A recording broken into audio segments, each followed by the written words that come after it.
Let's begin the broadcast with this very important piece of news coming in. Now, this is a move that will reverberate across the power corridors in the national capital.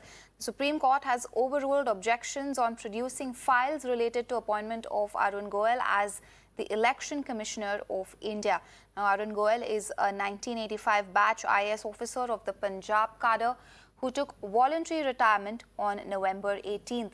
Now, the Supreme Court said it wants to see the documents to ensure that there's nothing hanky-panky about his appointment.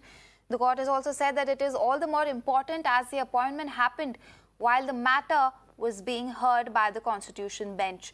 The court has sought all details of the processes that have been followed for the appointment. Harish joins us live on the broadcast with more details.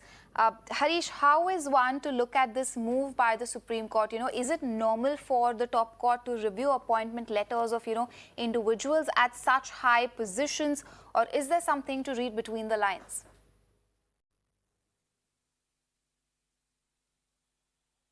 Yes, in fact, this is a very, very important development which came just before the bench rose while winding up the hearing today. Remember, the Supreme Court is hearing a batch of petitions which have sought reform in the process and manner in which the Chief Election Commissioner or the Election Commissioners are appointed.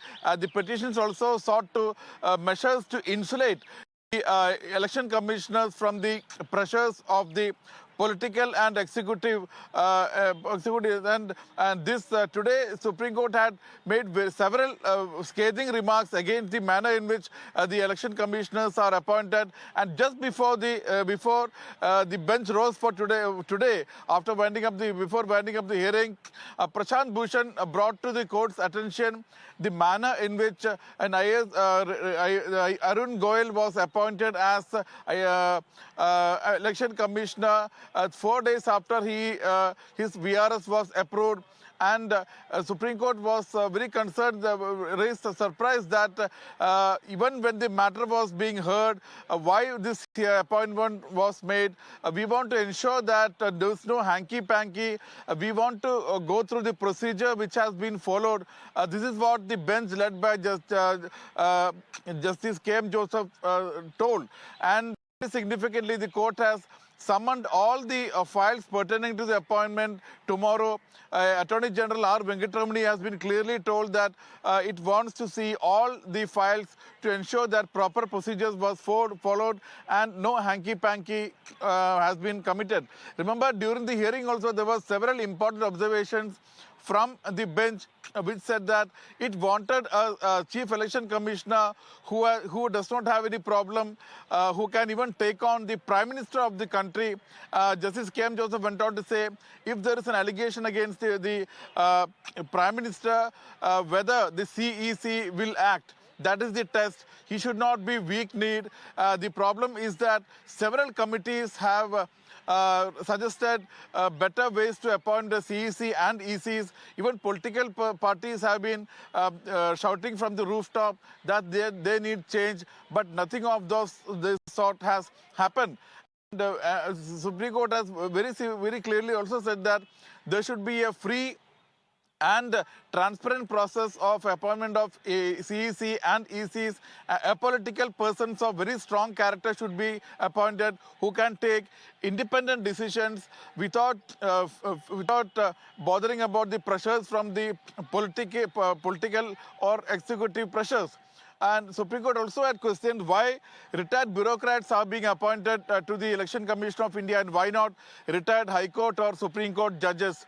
And Supreme Court is also of the view that the Chief Justice of India should also be a part of the collegium which selects the Chief Election Commissioner and the Election Commission. And the bench also wondered why since 2007 all the Chief Election Commissioners had a truncated tenure when the 1991 Act clearly says that they should have a six-year tenure. But at the same time, the centre today responded. Solicitor General Tushar Mehta asked the Supreme Court to keep away from the reforms, keep away from measures to improve the manner in which the CEC and EC are being appointed, saying that there is a Supreme Court should respect the principle of separation of powers. At the most, Supreme Court, a judiciary can only give suggestions to the government and cannot issue a mandamus to the parliament. So these were the argument and counter-argument. These were the observation made by the benches and the way Supreme Court has the central government has responded. But as you coming to your question, as you rightly said, the biggest development was that the Supreme Court has summoned the files pertaining to the appointment of Arun Goyal as the election commissioner, and Supreme Court said that it wants to satisfy itself as to whether proper procedure has been followed and there is no hanky-panky in the appointment of Arun Goyal. So government has been asked to file submit all these files by tomorrow. Back to you. All right. Harish, appreciate you joining us.